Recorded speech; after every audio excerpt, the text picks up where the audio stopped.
Bonjour à tous, merci d'être là. Il est encore très, très tôt, mais voilà, j'adore l'histoire ici de Mathilda. J'espère que vous aussi, vous aimez, parce que c'est encore très tôt, il faut un peu de courage pour attaquer déjà un texte en anglais, mais on y va. Alors, souvenez-vous, donc, Mathilda, elle avait mis du superglue à l'intérieur du chapeau du père et en fait, maintenant, le chapeau, il est collé sur sa tête.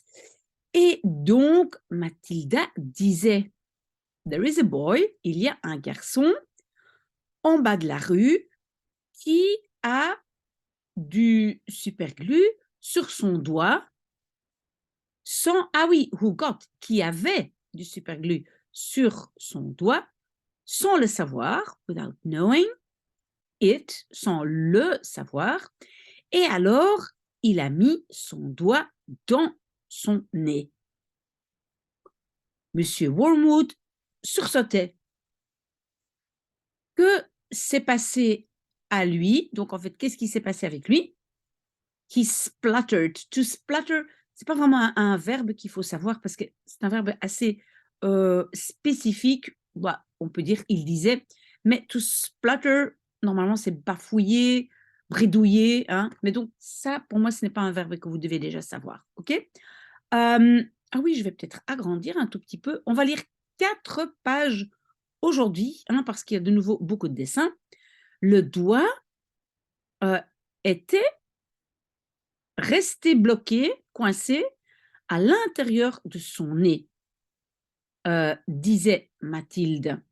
Et il had to, attention, ne pas confondre had to, c'est devoir, et il devait go around, se promener, like that, comme ça, pendant une semaine. Les gens kept, donc le verbe to keep, ça veut dire garder, mais ça veut dire aussi continuer à. Donc les gens continuaient à dire à lui, arrête de te curer le nez ou arrête d'aller dans ton nez. Et il ne pouvait faire rien à ça. He looked, il avait l'air d'un awful fool, d'un vrai idiot. D'accord? Serve him right. Donc, ça lui sert correctement. En fait, c'est une expression pour dire bien fait pour lui, disait Madame Wormwood. Il n'aurait pas dû mettre son doigt up there, au-dessus, là, in the first place, en premier lieu. Donc d'abord, il n'aurait déjà pas dû mettre son doigt là. It's a nasty habit. C'est une habitude mauvaise, c'est une mauvaise habitude.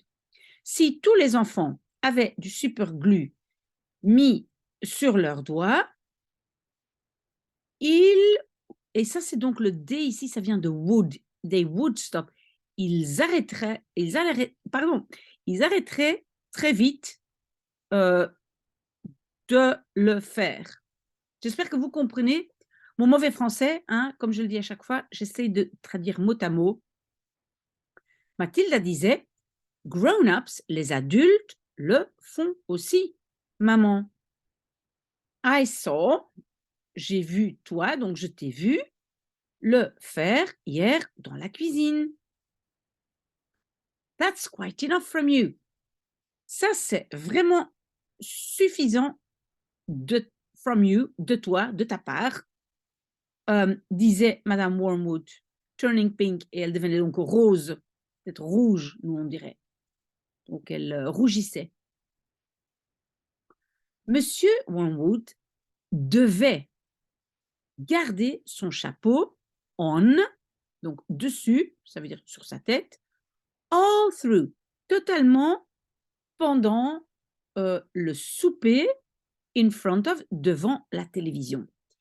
Il avait l'air ridicule et il restait très silencieux. Quand il montait, went up, au lit, il essayait encore Et alors, le verbe ici, c'est to get off, donc d'enlever la chose. Et ainsi faisait sa femme. Mais il, donc le chapeau, ne, ne bougerait pas. Budge, c'est bouger. Hein? Donc, ne voulait pas bouger, ne bougez pas. Comment et I am going, je vais avoir ma douche, il demandait. You have to, donc you will have to, tu devras simplement faire sans cela, sans la douche, n'est-ce pas? Vous voyez, ça c'est de nouveau comme un tag, on appelle ça, c'est parce qu'on a le will ici, on doit continuer avec le même temps, donc le futur. Mais en français, on va dire, n'est-ce pas? Sa femme lui disait, et later on, et plus tard, quand elle regardait son maigre petit mari skulking around, normalement, ça veut dire rôder, un peu aller partout, la bedroom, la chambre, dans son pyjama mauve rayé, avec un pork pie hat, donc un chapeau. Moi, je pense que ce genre de chapeau, on peut aussi appeler ça un borsalino. Oui, voilà. Mais moi, je ne connais pas beaucoup en chapeau, mais je pense qu'on appelle ça aussi un borsalino. Sur sa tête, elle pensait comment il avait l'air stupide. À peine le genre d'homme qu'une femme... Ah non, dont une femme rêvait. Elle disait à elle-même. Pas un homme dont une femme rêverait. Regardez, donc ça c'est ça c'est le mari avec son pyjama rayé, son chapeau et la femme déjà au lit. On va lire encore 2 pages parce que voilà, il y a eu beaucoup de dessins. Où est la deuxième page? Voilà, ok, désolé. Voilà. Alors, Mr. Wormwood discovered, Monsieur Wormwood découvrait que la pire chose concernant avoir un chapeau permanent sur sa tête était having to, être obligé de dormir dedans. Moi, je pense qu'en français, on va dire de dormir avec. C'était impossible to lie, se coucher confortablement sur l'oreiller. Now, do stop fussing around. Maintenant, arrête de fussing around. Moi, je dirais peut-être gigoter, bouger, t'agiter tout le temps. Sa femme disait à lui, après qu'il avait been tossing and turning. Tossing and turning, normalement, to toss, c'est jeter, et turning, c'est se retourner. Mais à mon avis, c'est de nouveau gigoter, qu'il avait gigoté pendant plus ou moins 1 heure. I expect, je m'attends à ce que it, le chapeau, will be loose, sera détaché by the morning, au matin. Et alors, it will slip off. Il s'enlèvera. To slip off, c'est s'enlever.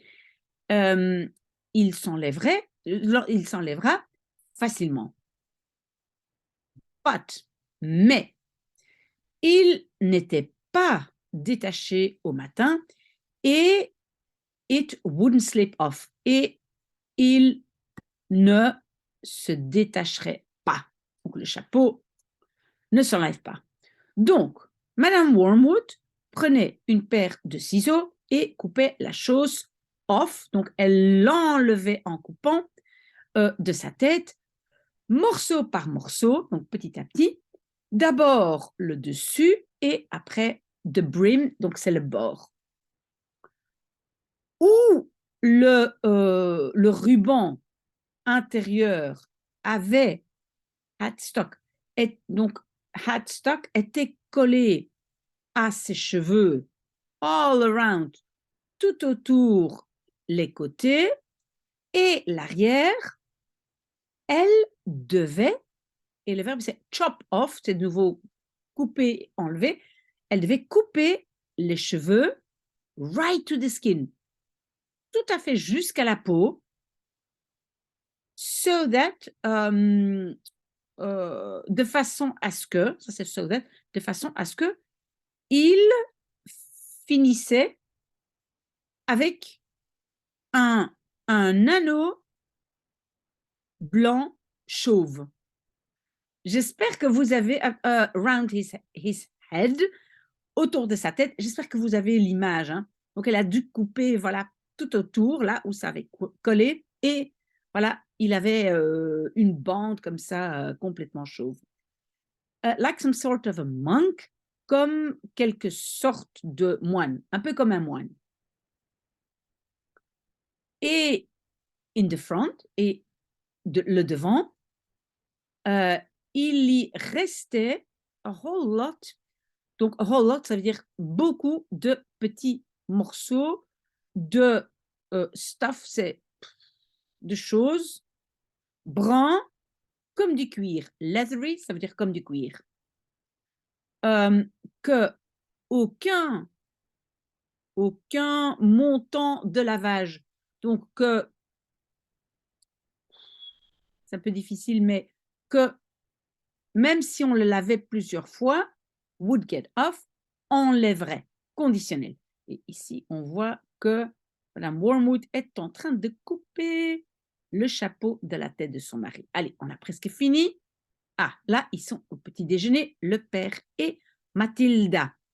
At breakfast, au petit déjeuner, Mathilda disait à lui, tu dois essayer to get off, donc de nouveau enlever, those bits, ces morceaux de ton front, papa. It looks, ça a l'air, as though, comme si tu as des petits insectes bruns crawling about. To crawl about, ça veut dire qui rampent, donc rampant, all over you, partout sur toi. Les gens penseront que tu as lice, ce sont des poux. Sois silencieuse, mais ça veut dire tais-toi, be quiet, tais-toi. Le père disait, mais to snap, c'est vraiment dire de façon un peu agressive, tac, tac, tac. Hein, donc le père disait méchamment, simplement garde ta méchante bouche fermée. Will you? Veux-tu bien? Tu veux bien, en français.